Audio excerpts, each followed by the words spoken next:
Greetings everybody, and welcome to another chat with Deb. Today I want to talk about flipped learning and making flip videos. Flipping your classroom simply means putting your instruction into the form of a video for your students to watch. Students will then watch the video outside of class so that when they come to class, they're ready to use what they learned in the video to do different forms of activities. Now, people often ask me, why bother? Why do you take the time to make these flipped videos? Well, I want to introduce you to two very special people that inspired me to make flipped videos for my classroom. And here they are. These are my two sons, Ryan and Robert. And they're 15 and 13 years old.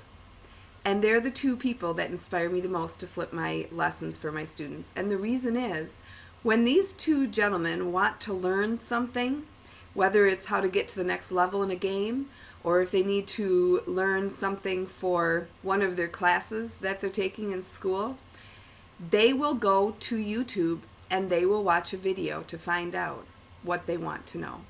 It is their mode of learning, and it is the way of the future. It's the way that these kids today like to learn.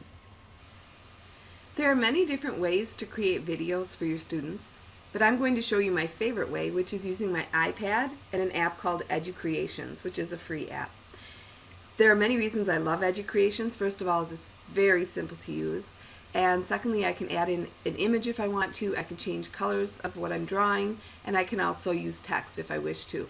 So what I thought I would do is demonstrate right now for you how I create my flip videos. So to begin with, I like to start with making a title page.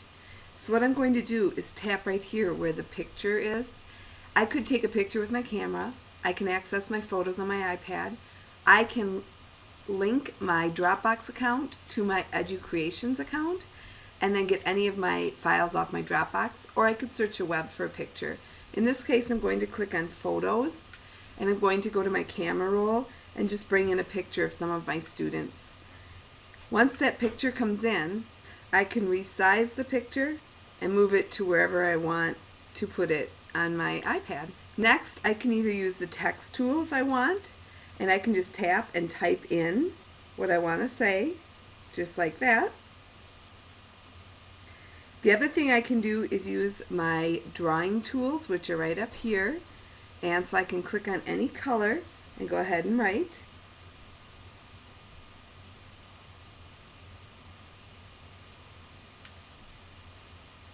I can add additional pages by clicking right down here on the arrow.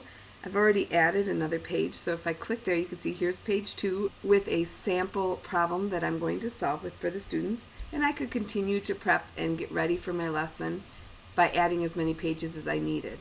So now I'll begin by pushing on the record button and recording my video. Hey students, today we're going to learn about dividing with decimals. Now I can click on this little symbol right here, which is the pause symbol, and I can pause and kind of get ready for the next thing. You cannot rewind or edit anything you've said so far. One thing you can do though is click on this little eraser. When I click there, it gives me a drop-down menu. What I can do here is either clear the entire page, I can clear just the ink, which is anything I've drawn with my stylus, or I can clear my recording, which is my voice, keep everything else, and start with a fresh recording. That's a very useful thing to have.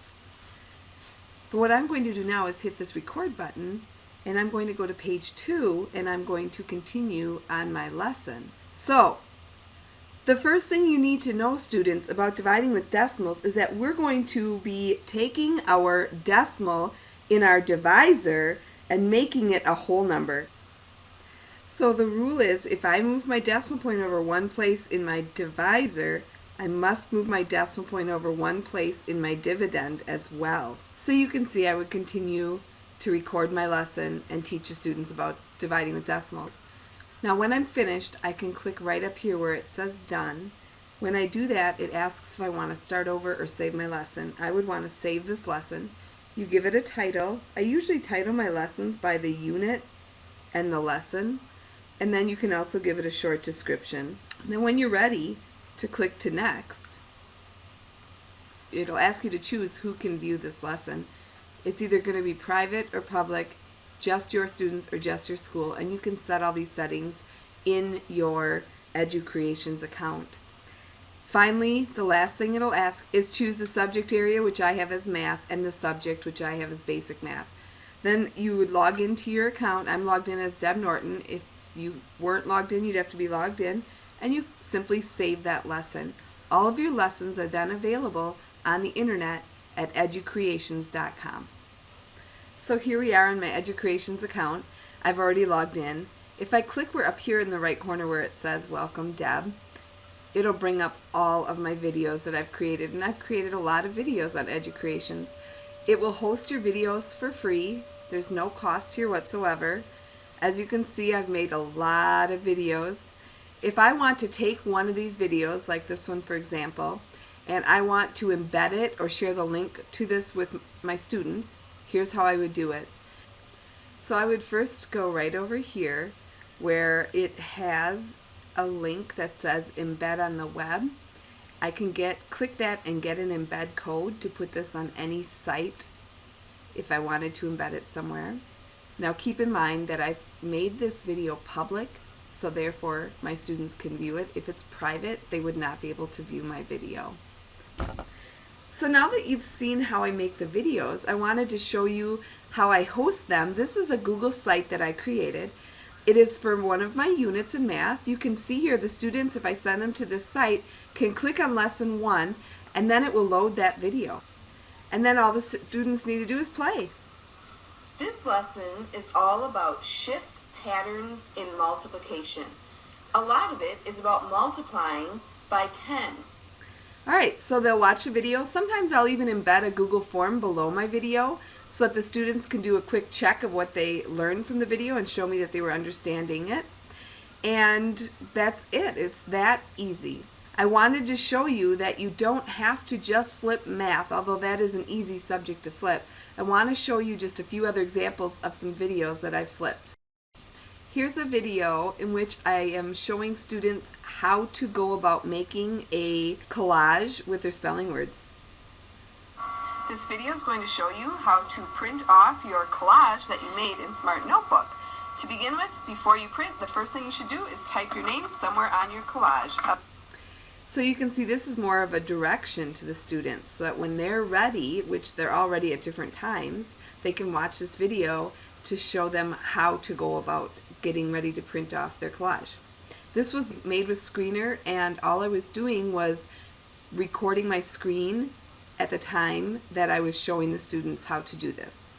Here's another flip video that I made using an app that's similar to EduCreations called Explain Everything, and then I uploaded it to YouTube. So let's take a look at this one. So today let's review and look at the parts of a microscope. We're going to uncover each part of the microscope starting at the top left. So you can see that on this one I was able to put little ovals and cover up the parts, and then I reveal the parts as I go through the video, and the students learn the parts of the microscope. So no matter what subject you teach, you can come up with a way to take some of that content and put it into a video format. And one of the greatest things about flipping your classroom is that students can go back and review and rewatch your videos as many times as they need to be able to understand the content. Well, I hope these examples have helped you to think of a way that you could possibly take your content and put them into a flip video. If you decide to flip a lesson, would you please let me know how it went and what your students thought of it? I do hope that this chat with Deb has inspired you. And until next time, happy flipping. Bye everyone.